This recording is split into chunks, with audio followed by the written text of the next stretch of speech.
If that child walks down the aisle, I will not be attending your wedding. The message popped up on my phone just as the bridal consultant was pinning the final adjustments on my dress. My fingers tightened around the fabric as I read the words again, bile rising in my throat. The sender? Margaret Mitchell, my future mother-in-law. I could hear the excitement buzzing around me, my bridesmaids gushing over the lace detailing, the consultants stepping back to admire her work, but their voices faded into white noise. My pulse hammered against my ribs as I stared at the message, its cruelty slicing through me like a knife. She was talking about my daughter, Lily, my 5-year-old, my whole world, the reason I fought so damn hard to build a life worth living. The little girl who had done nothing but love unconditionally, who had no idea that a woman who was supposed to be family despised her existence. And why? Because she wasn't Ryan's real child. Because Margaret had made it very clear from the beginning, Lily didn't belong.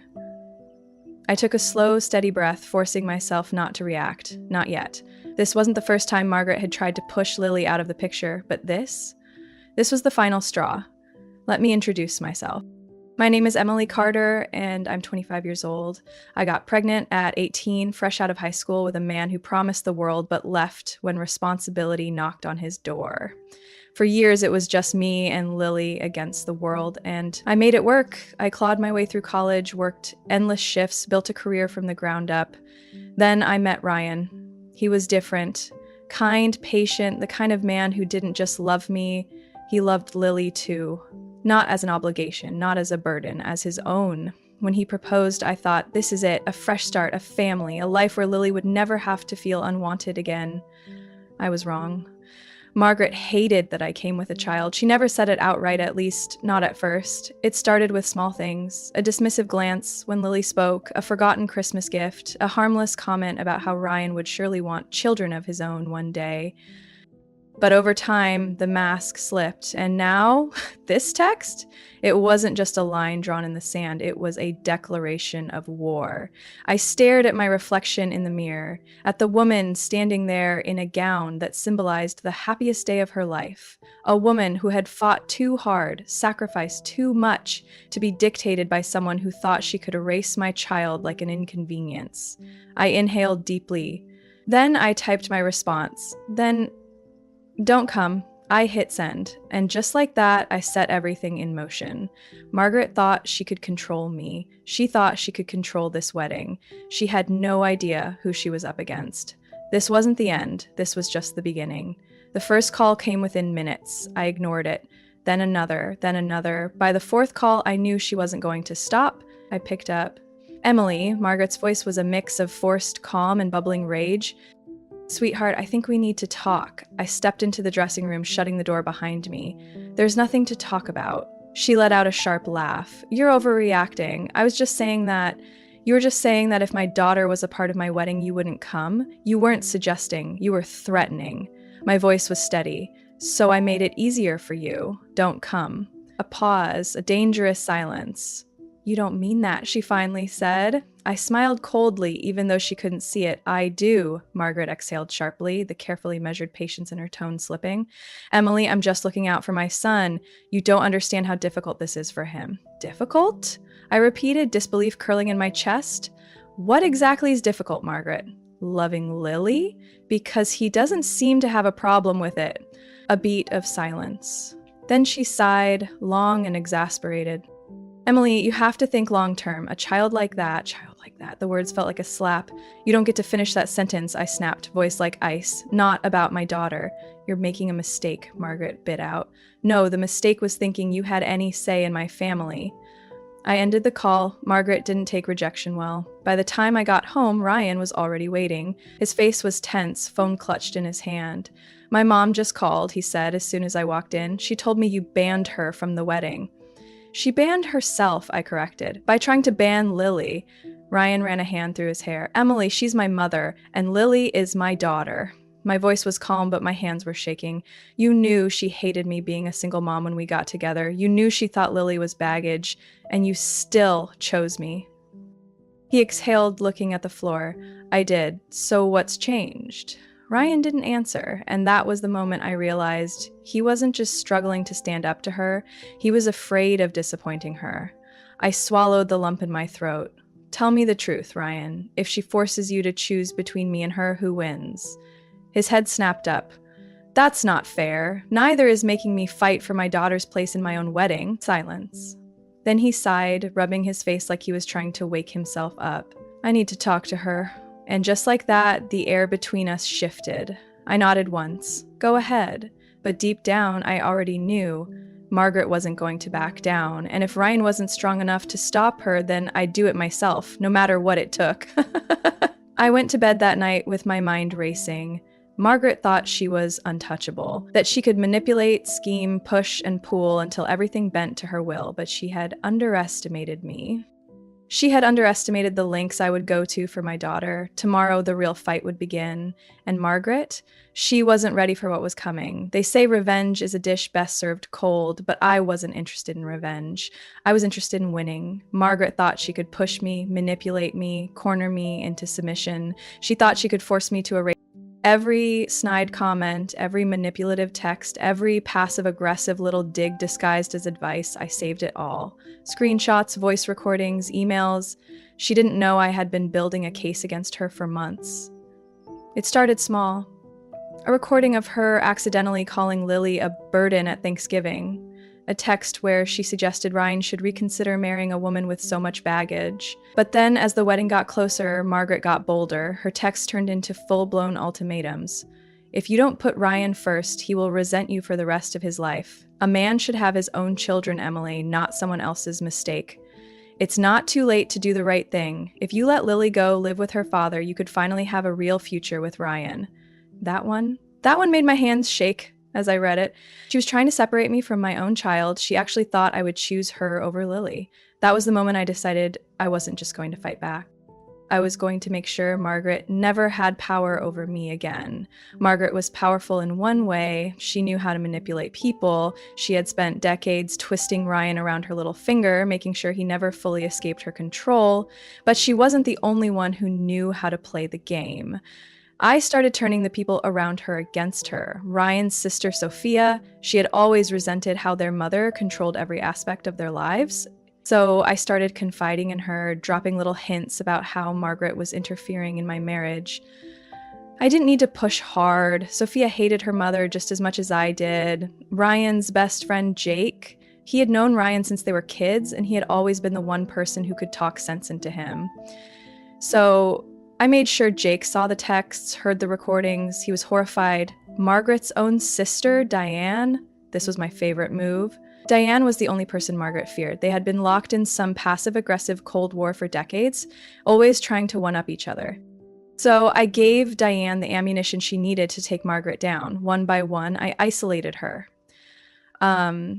I didn't need to attack her directly, I just planted the seeds, and Margaret, in her arrogance, watered them herself. Margaret's biggest weakness was always her ego.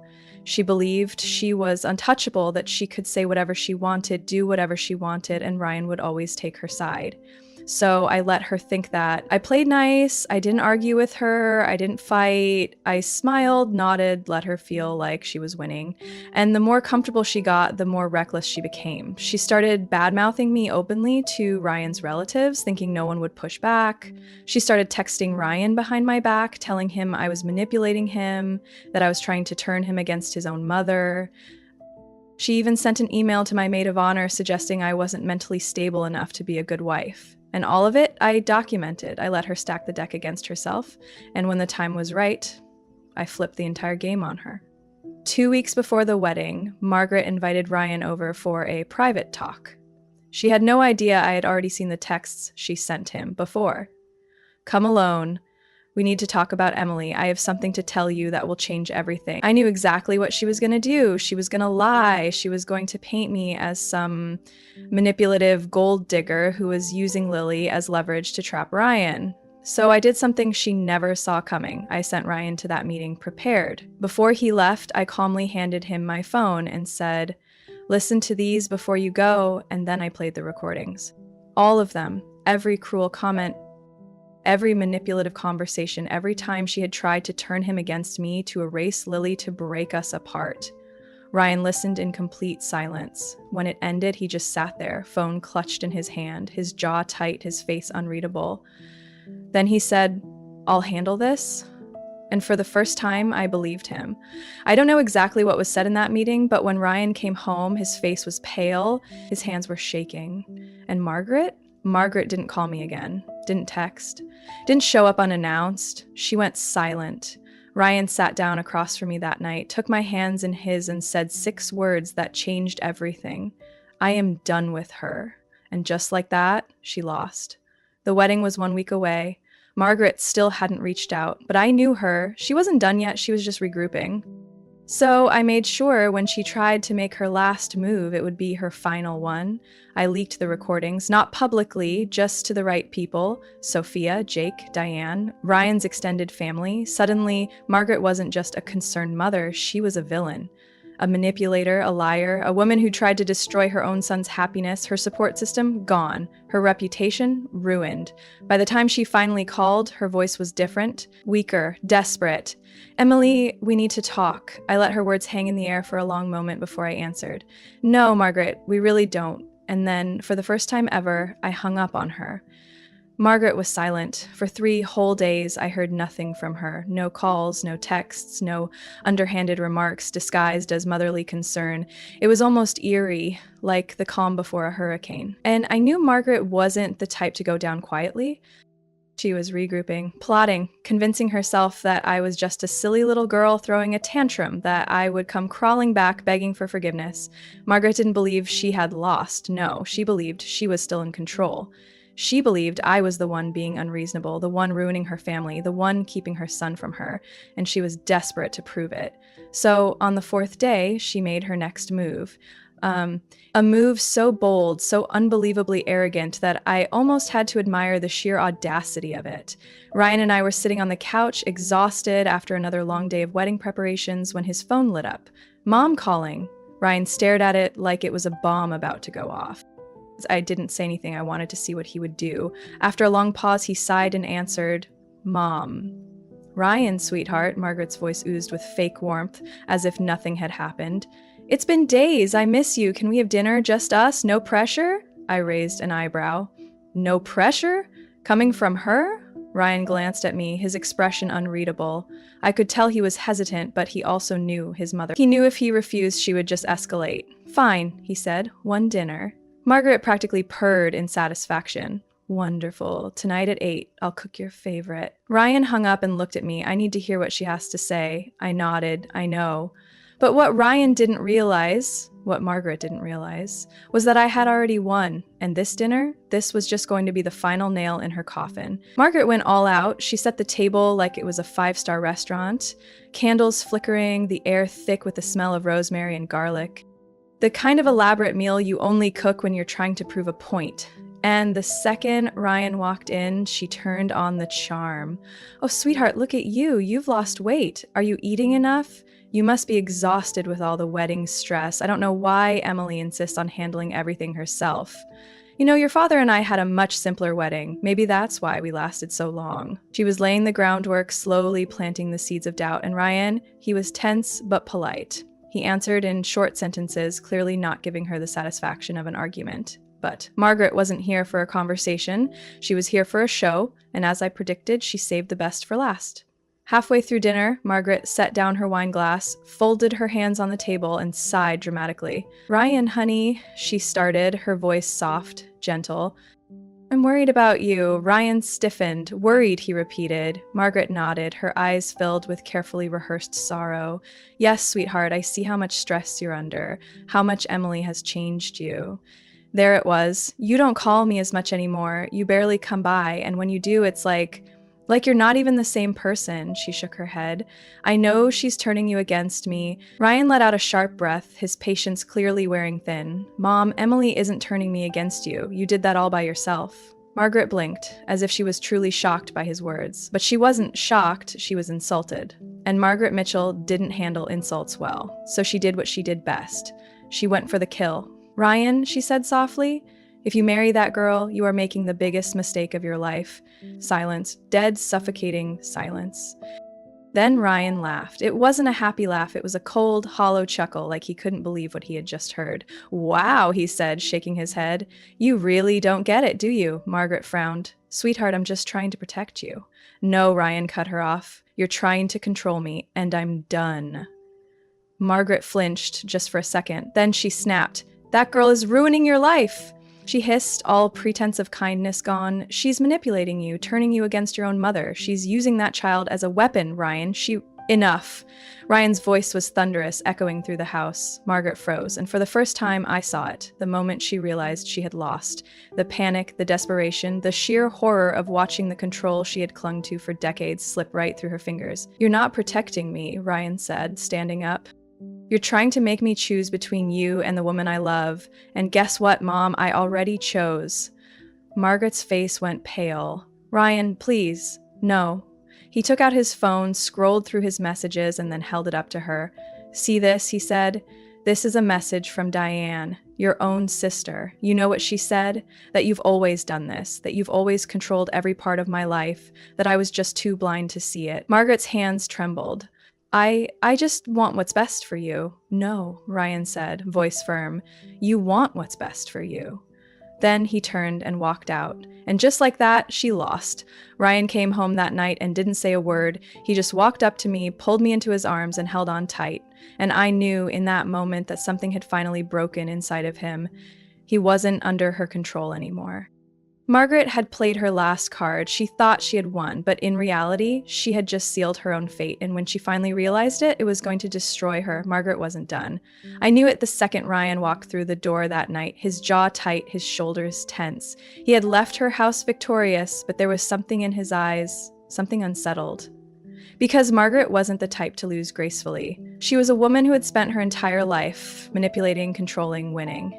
And now, for the first time, she had no power over her son. That kind of loss, she wouldn't accept it. She would fight. She would burn everything to the ground before admitting defeat. And I was ready for it. Margaret wasted no time. The next morning, the texts started. To Ryan, "To me, you think you've won. You've no idea who you're dealing with, sweetheart." She was unraveling. But the real attack came later that afternoon.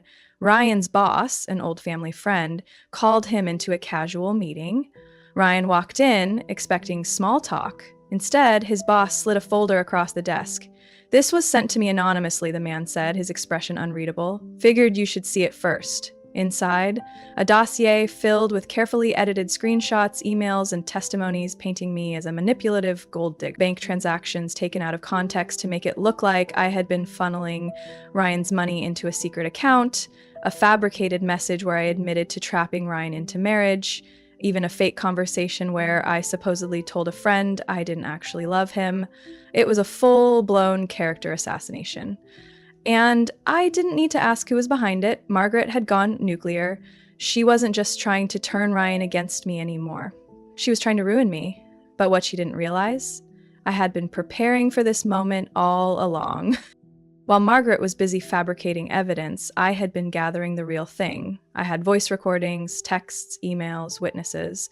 And now, I had something even better. Margaret's own words caught on tape. See, Diane, her estranged sister, had been keeping her own little collection of Margaret's sins over the years. And when I told Diane what Margaret had done to me, she had happily handed over the final piece I needed, a voicemail from Margaret left months ago where she bragged about how easy it would be to break up Ryan and me. "Oh, please, Diane, the girl is naive. She thinks love is enough. Ryan belongs to me. Always has, always will. And that little brat of hers, a liability. Once she's out of the picture, he'll see sense. He'll thank me." She had admitted it, in her own voice. And now, I was going to make sure everyone heard it. I could have confronted her privately, could have given her a chance to back down, but Margaret didn't deserve that. She had tried to destroy me. She had tried to turn my own fiancé against me. She had called my daughter a liability. So I did what she never expected. I made her fall publicly. That night, we were attending a pre-wedding family dinner, one last gathering before the big day. The entire Mitchell family would be there. Margaret walked in like a queen, dressed to perfection, smiling as if she hadn't spent the last 24 hours trying to ruin my life. She greeted people, laughed, acted like nothing had changed, like she still held power, like she still controlled the narrative. And then, when everyone was seated, I stood up. "Before we eat, I'd like to share something with the family." I took my phone out, connected it to the Bluetooth speaker, and pressed play. Margaret's voice filled the room, the bragging, the insults, the plan to break us up. The moment she called my daughter a liability, silence, complete dead silence. Margaret's face drained of color, then came the whispers. The gasps, the looks of disgust aimed in her direction. Her own sister turned away from her. Sophia, Ryan's sister, stood up and walked out. Even Margaret's closest allies refused to meet her eyes. And Ryan? Ryan sat there, staring at her like he had never truly seen her before, like she was a stranger. Ryan, Margaret started, reaching for him. He pulled his hand back like she had burned him. I don't know you, he said, his voice flat, and just like that, her entire world collapsed. Margaret tried to recover. She cried, she begged, she swore the recording was taken out of context, but no one believed her. Her reputation destroyed. Her control over Ryan gone. And the worst part, for the first time in her life, she was truly alone. She had built her world on power, on control, on manipulation, and now she had nothing. She lost her son, she lost her influence, she lost the game she thought she had already won. And me, I walked away with everything she tried to take from me, still intact. I had my daughter, I had my fiance, and in 3 days I was going to have my wedding, with or without her. As we left that dinner, I took one last look at Margaret, sitting there in stunned silence. For years, she had made me feel small, like I was an outsider, like I was never going to be enough. But now she was the one left out in the cold, and I was finally free. Margaret disappeared after that night, not in a literal sense. She still existed, still lived in that perfectly curated house of hers, still played the role of the wealthy widow in social circles that had long lost their interest in her. But she wasn't in our lives anymore. She didn't show up at the wedding, didn't call, didn't send a passive-aggressive email disguised as an apology. She just vanished. And honestly, for a long time, I thought that was for the best. The day Margaret had tried so hard to ruin came and went without her, and it was perfect. Lily walked down the aisle in her flower girl dress, beaming as she scattered petals, completely unaware that there had ever been a battle over her place there.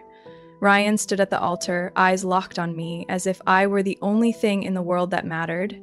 And when we said our vows, when we promised each other forever, I knew Margaret had lost nothing that day. She had only lost her own delusions. Because Ryan didn't belong to her, he never had, and for the first time in my life, I didn't feel like I was fighting for my place. I had already won.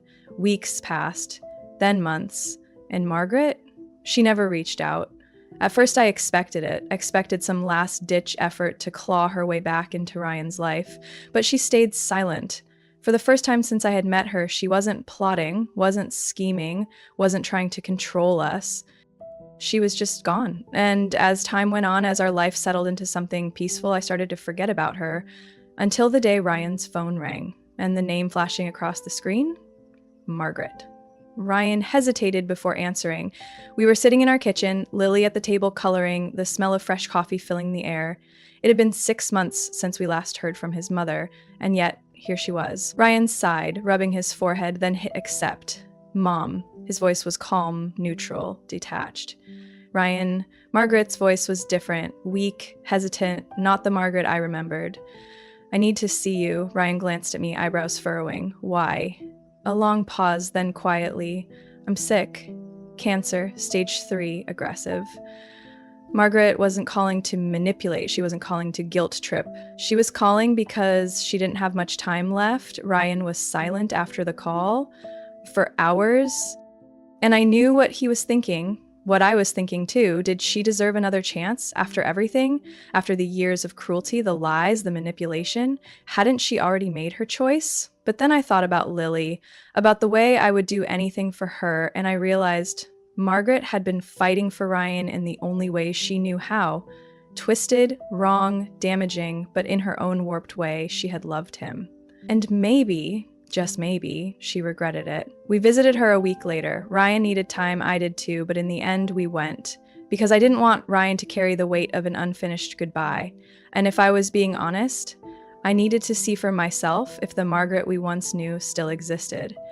She didn't. The woman who opened the door was frail, thinner than I'd ever seen her, her sharp edges softened by exhaustion and illness. There were no perfectly styled curls, no expensive jewelry, no calculated expressions, just a mother who had lost her son and knew it was her own doing.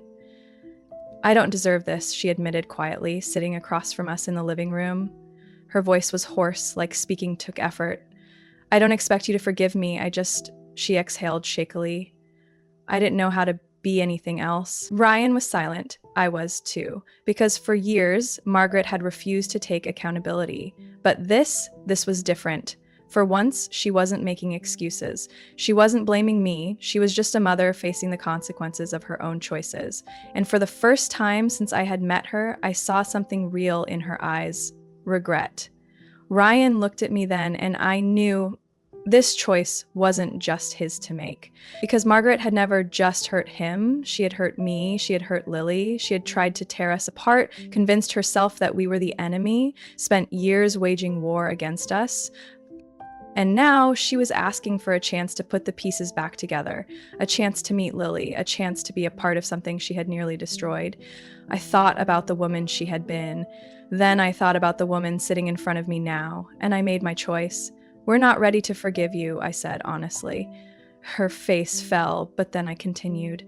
But we're willing to try. It wasn't easy. Margaret didn't magically transform into the perfect grandmother. Ryan didn't instantly forget years of manipulation and betrayal, and I didn't immediately trust her. But over time, something changed. Margaret softened. She stopped trying to control and started trying to understand.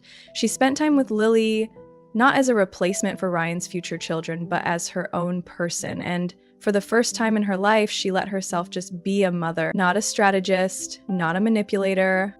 Just a mother who didn't want to leave this world without making things right. I used to think forgiveness was about weakness, that if I ever let Margaret back in, it meant she had won. But now, I see it differently. Forgiveness isn't about letting someone escape consequences. It's about choosing peace over bitterness. It's about breaking the cycle of resentment before it poisons everything else. Margaret had spent her entire life building walls to keep control. In the end, she learned that the only way to truly have a family was to stop trying to own it. And as I watched her sitting on the couch laughing as Lily showed her a drawing, I realized something. Margaret hadn't won. Neither had I. But maybe, just maybe, love had.